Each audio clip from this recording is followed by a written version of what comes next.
The Life and Adventures of Robinson Crusoe, by Daniel Defoe. Chapter 11. Finds print of man's foot on the sand. It would have made a stoic smile to have seen me and my little family sit down to dinner. There was my Majesty the Prince and Lord of the whole island. I had the lives of all my subjects at my absolute command. I could hang, draw, give liberty, and take it away, and no rebels among all my subjects. Then to see how like a king I dined, too, all alone, attended by my servants. Paul, as if he had been my favourite, was the only person permitted to talk to me. My dog, who was now grown old and crazy, and had found no species to multiply his kind upon, sat always at my right hand, and two cats, one on one side of the table and one on the other, expecting now and then a bit from my hand as a mark of especial favour. But these were not the two cats which I brought on shore at first, for they were both of them dead, and had been interred near my habitation by my own hand, but one of them having multiplied by I know not what kind of creature. These were two which I had preserved tame, whereas the rest ran wild in the woods, and became indeed troublesome to me at last, for they would often come into my house and plunder me too, till at last I was obliged to shoot them, and did kill a great many. At length they left me. With this attendance, and in this plentiful manner I lived, neither could I be said to want anything but society, and of that, some time after this, I was likely to have too much. I was something impatient, as I have observed, to have the use of my boat, though very loath to run any more hazards, and therefore sometimes I sat contriving ways to get her about the island, and at other times I sat myself down contented enough without her. But I had a strange uneasiness in my mind to go down to the point of the island where, as I have said in my last ramble, I went up the hill to see how the shore lay, and how the current set, that I might see what I had to do. This inclination increased upon me every day, and at length I resolved to travel thither by land, following the edge of the shore. I did so. But had any one in England met such a man as I was, it must either have frightened him or raised a great deal of laughter, and as I frequently stood still to look at myself, I could not but smile at the notion of my travelling through Yorkshire with such an equipage, and in such a dress. Be pleased to take a sketch of my figure, as follows.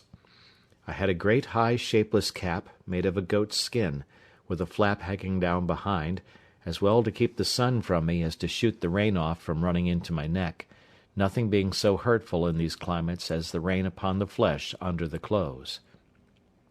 I had a short jacket of goat's skin, the skirts coming down to about the middle of the thighs, and a pair of open-kneed breeches of the same. The breeches were made of the skin of an old he-goat, whose hair hung down such a length on either side that, like pantaloons, it reached to the middle of my legs. Stockings and shoes I had none, but had made me a pair of somethings, I scarce knew what to call them, like buskins, to flap over my legs, and lace on either side like spatterdashes, but of a most barbarous shape, as indeed were all the rest of my clothes. I had on a broad belt of goat's skin dried, which I drew together with two thongs of the same instead of buckles, and in a kind of a frog on either side of this, instead of a sword and dagger, hung a little saw and a hatchet, one on one side and one on the other.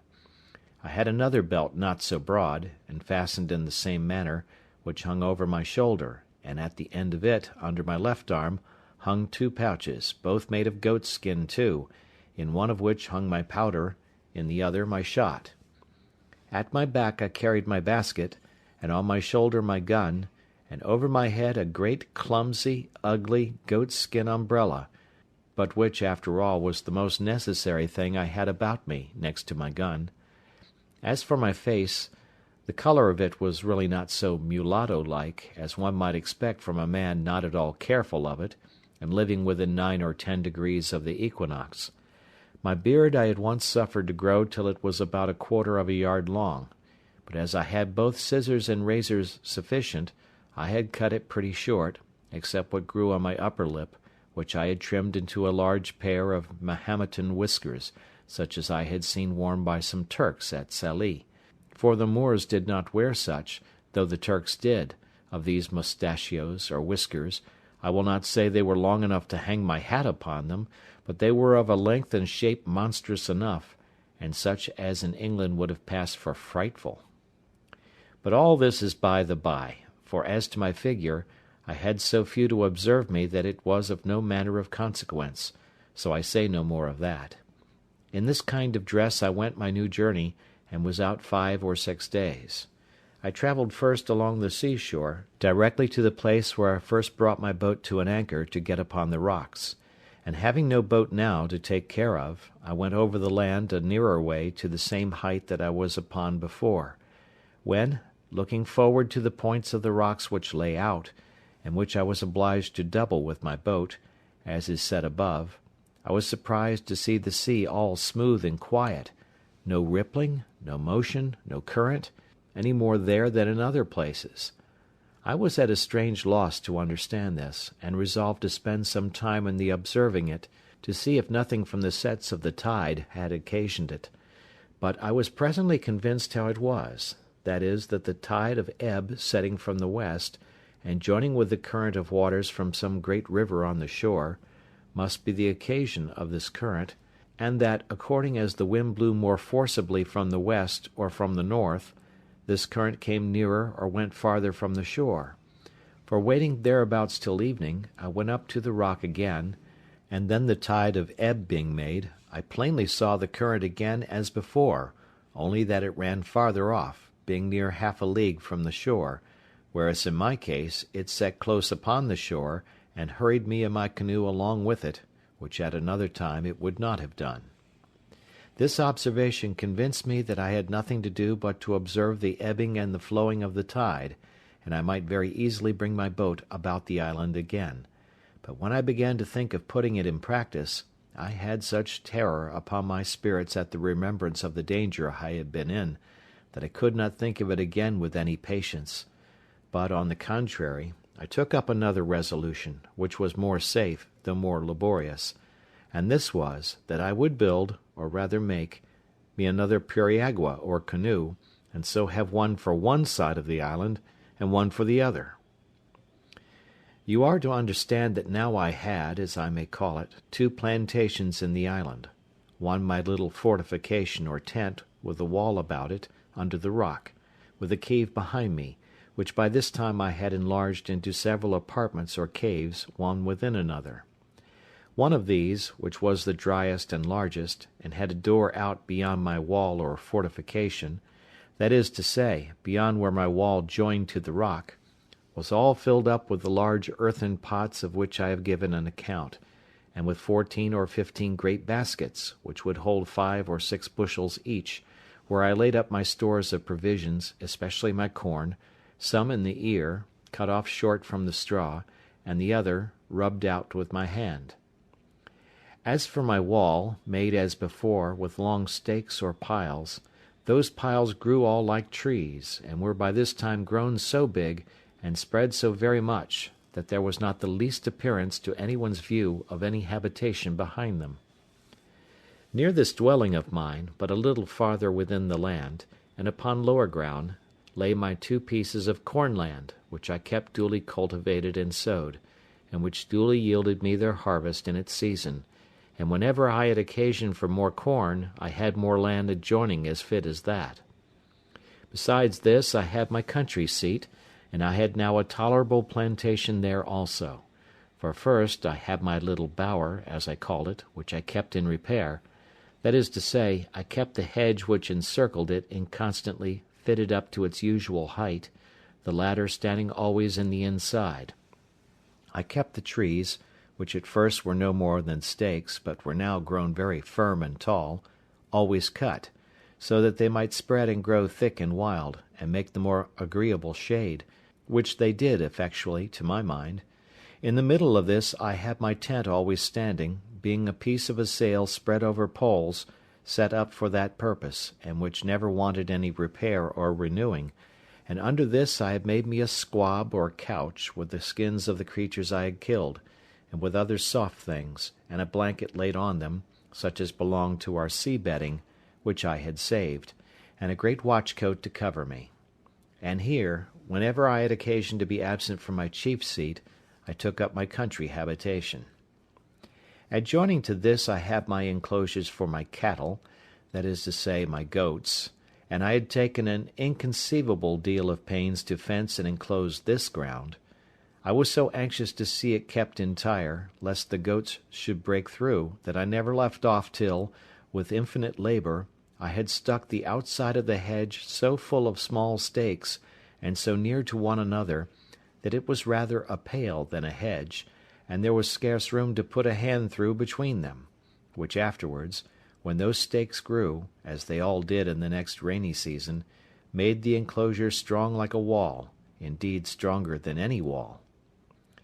This will testify for me that I was not idle, and that I spared no pains to bring to pass whatever appeared necessary for my comfortable support,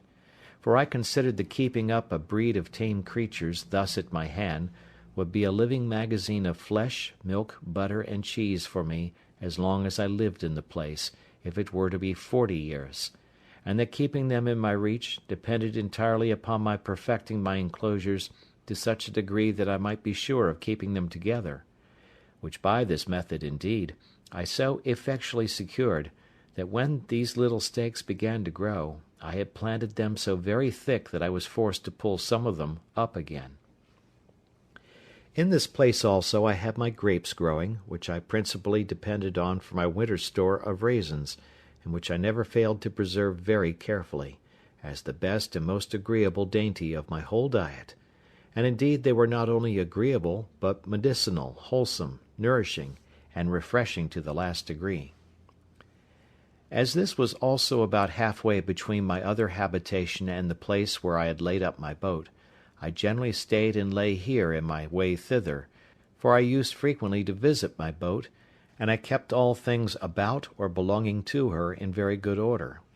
Sometimes I went out in her to divert myself, but no more hazardous voyages would I go, scarcely ever above a stone's cast or two from the shore, I was so apprehensive of being hurried out of my knowledge again by the currents or winds, or any other accident. But now I come to a new scene of my life. It happened one day, about noon, going towards my boat, I was exceedingly surprised with the print of a man's naked foot on the shore, which was very plain to be seen on the sand. I stood like one thunderstruck, or as if I had seen an apparition. I listened, I looked round me, but I could hear nothing, nor see anything. I went up to a rising ground to look farther. I went up the shore and down the shore, but it was all one. I could see no other impression but that one. I went to it again to see if there were any more, and to observe if it might not be my fancy, but there was no room for that, for there was exactly the print of a foot, toes, heel, and every part of a foot. How it came thither I knew not, nor could I in the least imagine, but after innumerable fluttering thoughts, like a man perfectly confused and out of myself, I came home to my fortification, not feeling, as we say, the ground I went on, but terrified to the last degree, looking behind me at every 2 or 3 steps, mistaking every bush and tree, and fancying every stump at a distance to be a man. Nor is it possible to describe how many various shapes my affrighted imagination represented things to me in, how many wild ideas were found every moment in my fancy, and what strange, unaccountable whimsies came into my thoughts by the way. When I came to my castle, for so I think I called it ever after this, I fled into it like one pursued. Whether I went over by the ladder, as first contrived, or went in at the hole in the rock, which I had called a door, I cannot remember. No, nor could I remember the next morning, for never frightened hare fled to cover, or fox to earth, with more terror of mind than I to this retreat. I slept none that night. The farther I was from the occasion of my fright, the greater my apprehensions were, which is something contrary to the nature of such things, and especially to the usual practice of all creatures in fear. But I was so embarrassed with my own frightful ideas of the thing, that I formed nothing but dismal imaginations to myself, even though I was now a great way off. Sometimes I fancied it must be the devil, and reason joined in with me in this supposition, for how should any other thing in human shape come into the place? Where was the vessel that brought them? What marks were there of any other footstep?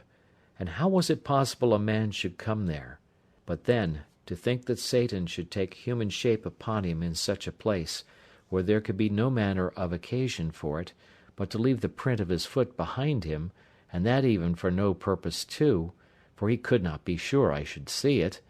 this was an amusement the other way. I considered that the devil might have found out abundance of other ways to have terrified me than this of the single print of a foot, that as I lived quite on the other side of the island, he would never have been so simple as to leave a mark in a place where it was 10,000 to 1 whether I should ever see it or not, and in the sand too, which the first surge of the sea upon a high wind would have defaced entirely. All this seemed inconsistent with the thing itself, and with all the notions we usually entertain of the subtlety of the devil. Abundance of such things as these assisted to argue me out of all apprehensions of its being the devil, and I presently concluded then that it must be some more dangerous creature, that is, that it must be some of the savages of the mainland opposite who had wandered out to sea in their canoes, and either driven by the currents or by contrary winds had made the island and had been on shore, but were gone away again to sea, being as loath perhaps to have stayed in this desolate island as I would have been to have had them. While these reflections were rolling in my mind, I was very thankful in my thoughts that I was so happy as not to be thereabouts at that time, or that they did not see my boat, by which they would have concluded that some inhabitants had been in the place, and perhaps have searched farther for me. Then terrible thoughts racked my imagination about their having found out my boat, and that there were people here, and that, if so, I should certainly have them come again in greater numbers and devour me, that if it should happen that they should not find me, yet they would find my enclosure, destroy all my corn, and carry away all my flock of tame goats, and I should perish at last for mere want. Thus my fear banished all my religious hope, all that former confidence in God, which was founded upon such wonderful experience as I had had of his goodness,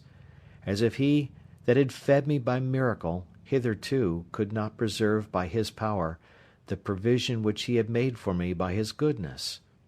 I reproached myself with my laziness, that would not sow any more corn one year than would just serve me till the next season, as if no accident could intervene to prevent my enjoying the crop that was upon the ground. And this I thought so just a reproof, that I resolved for the future to have 2 or 3 years' corn beforehand, so that whatever might come, I might not perish for want of bread. How strange a chequer work of Providence is the life of man! And by what secret different springs are the affections hurried about, as different circumstances present! To-day we love what tomorrow we hate. To-day we seek what tomorrow we shun.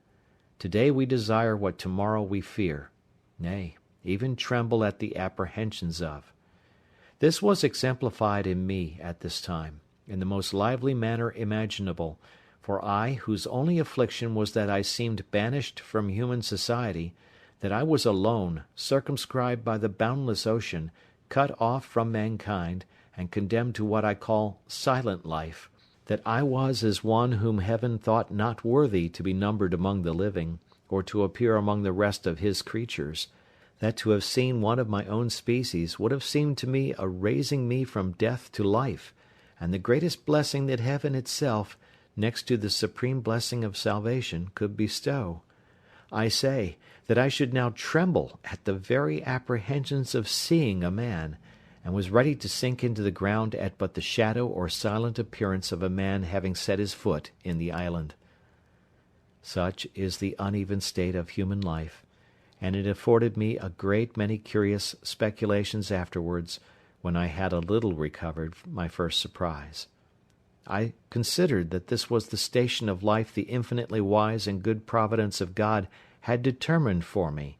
that as I could not foresee what the ends of divine wisdom might be in all this, so I was not to dispute his sovereignty,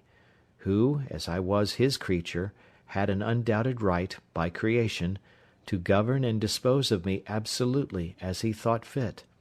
and who, as I was a creature that had offended him, had likewise a judicial right to condemn me to what punishment he thought fit, and that it was my part to submit to bear his indignation, because I had sinned against him. I then reflected, that as God, who was not only righteous but omnipotent, had thought fit thus to punish and afflict me, so he was able to deliver me, that if he did not think fit to do so, it was my unquestioned duty to resign myself absolutely and entirely to his will; and, on the other hand, it was my duty also to hope in him, pray to him, and quietly to attend to the dictates and directions of his daily providence. These thoughts took me up many hours, days, nay, I may say weeks and months, and one particular effect of my cogitations on this occasion I cannot omit. One morning early, lying in my bed, and filled with thoughts about my danger from the appearances of savages, I found it discomposed me very much, upon which these words of the Scripture came into my thoughts: "Call upon me in the day of trouble, and I will deliver thee, and thou shalt glorify me." Upon this, rising cheerfully out of my bed, my heart was not only comforted, but I was guided and encouraged to pray earnestly to God for deliverance. When I had done praying, I took up my Bible, and opening it to read, the first words that presented to me were, "Wait on the Lord, and be of good cheer, and he shall strengthen thy heart. Wait, I say, on the Lord." It is impossible to express the comfort this gave me. In answer, I thankfully laid down the book, and was no more sad, at least on that occasion. In the middle of these cogitations, apprehensions, and reflections, it came into my thoughts one day that all this might be a mere chimera of my own, and that this foot might be the print of my own foot when I came on shore from my boat. This cheered me up a little too, and I began to persuade myself it was all a delusion, that it was nothing else but my own foot, and why might I not come that way from the boat, as well as I was going that way to the boat? Again, I considered also that I could by no means tell for certain where I had trod, and where I had not,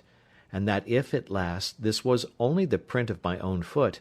I had played the part of those fools who try to make stories of spectres and apparitions, and then are frightened at them more than anybody. Now I began to take courage, and to peep abroad again, for I had not stirred out of my castle for 3 days and nights, so that I began to starve for provisions, for I had little or nothing within doors but some barley cakes and water. Then I knew that my goats wanted to be milked too, which usually was my evening diversion, and the poor creatures were in great pain and inconvenience for want of it, and indeed it almost spoiled some of them, and almost dried up their milk. Encouraging myself, therefore, with the belief that this was nothing but the print of one of my own feet, and that I might be truly said to start at my own shadow, I began to go abroad again, and went to my country house to milk my flock, but to see with what fear I went forward, how often I looked behind me, how I was ready every now and then to lay down my basket and run for my life, it would have made any one have thought I was haunted with an evil conscience, or that I had been lately most terribly frightened, and so indeed I had. However, I went down thus 2 or 3 days, and having seen nothing, I began to be a little bolder, and to think there was really nothing in it but my own imagination. But I could not persuade myself fully of this till I should go down to the shore again, and see this print of a foot, and measure it by my own, and see if there was any similitude or fitness, that I might be assured it was my own foot. But when I came to the place, first, it appeared evidently to me that when I laid up my boat I could not possibly be on shore anywhere thereabouts. Secondly, when I came to measure the mark with my own foot, I found my foot not so large by a great deal.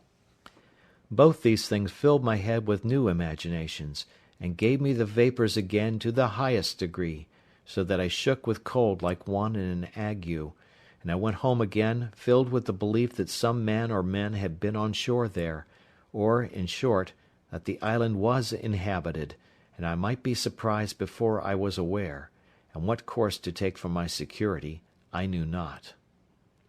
Oh, what ridiculous resolutions men take when possessed with fear! It deprives them of the use of those means which reason offers for their relief. The first thing I proposed to myself was, to throw down my enclosures, and turn all my tame cattle wild into the woods, lest the enemy should find them, and then frequent the island in prospect of the same or the like booty. Then the simple thing of digging up my 2 cornfields, lest they should find such a grain there, and still be prompted to frequent the island. Then to demolish my bower and tent, that they might not see any vestiges of habitation, and be prompted to look farther, in order to find out the persons inhabiting. These were the subjects of the first night's cogitations after I was come home again, while the apprehensions which had so overrun my mind were fresh upon me, and my head was full of vapours. Thus fear of danger is 10,000 times more terrifying than danger itself, when apparent to the eyes, and we find the burden of anxiety greater, by much, than the evil which we are anxious about. And what was worse than all this, I had not that relief in this trouble that from the resignation I used to practise I hoped to have. I looked, I thought, like Saul, who complained not only that the Philistines were upon him, but that God had forsaken him, for I did not now take due ways to compose my mind, by crying to God in my distress, and resting upon his providence, as I had done before, for my defence and deliverance, which, if I had done, I had at least been more cheerfully supported under this new surprise, and perhaps carried through it with more resolution. This confusion of my thoughts kept me awake all night, but in the morning I fell asleep, and having, by the amusement of my mind, been as it were tired, and my spirits exhausted, I slept very soundly, and waked much better composed than I had ever been before. And now I began to think sedately, and upon debate with myself, I concluded that this island, which was so exceedingly pleasant, fruitful, and no farther from the mainland than I had seen, was not so entirely abandoned as I might imagine; that although there were no stated inhabitants who lived on the spot, yet that there might sometimes come boats off from the shore, who, either with design, or perhaps never but when they were driven by cross winds, might come to this place, that I had lived there 15 years now, and had not met with the least shadow or figure of any people yet, and that, if at any time they should be driven here, it was probable they went away again as soon as ever they could, seeing they had never thought fit to fix here upon any occasion; that the most I could suggest any danger from was from any casual accidental landing of straggling people from the main, who, as it was likely, if they were driven hither, were here against their wills; so they made no stay here, but went off again with all possible speed, seldom staying one night on shore, lest they should not have the help of the tides and daylight back again; and that therefore I had nothing to do but to consider of some safe retreat, in case I should see any savages land upon the spot. Now I began sorely to repent that I had dug my cave so large as to bring a door through again, which door, as I said, came out beyond where my fortification joined to the rock. Upon maturely considering this, therefore, I resolved to draw me a second fortification, in the manner of a semicircle, at a distance from my wall, just where I had planted a double row of trees about 12 years before, of which I made mention, these trees having been planted so thick before, they wanted but few piles to be driven between them, that they might be thicker and stronger, and my wall would be soon finished. So that I had now a double wall, and my outer wall was thickened with pieces of timber, old cables, and everything I could think of, to make it strong, having in it 7 little holes, about as big as I might put my arm out at. In the inside of this I thickened my wall to about 10 feet thick, with continually bringing earth out of my cave, and laying it at the foot of the wall, and walking upon it, and through the 7 holes I contrived to plant the muskets, of which I took notice that I had got 7 on shore, out of the ship. These I planted like my cannon, and fitted them into frames, that held them like a carriage, so that I could fire all the 7 guns in 2 minutes' time. This wall I was many a weary month in finishing, and yet never thought myself safe till it was done. When this was done, I stuck all the ground without my wall, for a great length every way, as full with stakes or sticks of the osier-like wood, which I found so apt to grow, as they could well stand, insomuch that I believe I might set in near 20,000 of them, leaving a pretty large space between them and my wall, that I might have room to see an enemy, and that they might have no shelter from the young trees, if they attempted to approach my outer wall. Thus in 2 years' time I had a thick grove, and in 5 or 6 years' time I had a wood before my dwelling, growing so monstrously thick and strong that it was indeed perfectly impassable, and no men, of what kind soever, could ever imagine that there was anything beyond it, much less a habitation. As to the way which I proposed to myself to go in and out, for I left no avenue, it was by setting 2 ladders, one to a part of the rock which was low, and then broke in, and left room to place another ladder upon that, so when the 2 ladders were taken down no man living could come down to me without doing himself mischief, and if they had come down they were still on the outside of my outer wall. Thus I took all the measures human prudence could suggest for my own preservation, and it will be seen at length that they were not altogether without just reason, though I foresaw nothing at that time more than my mere fear suggested to me. End of chapter 11.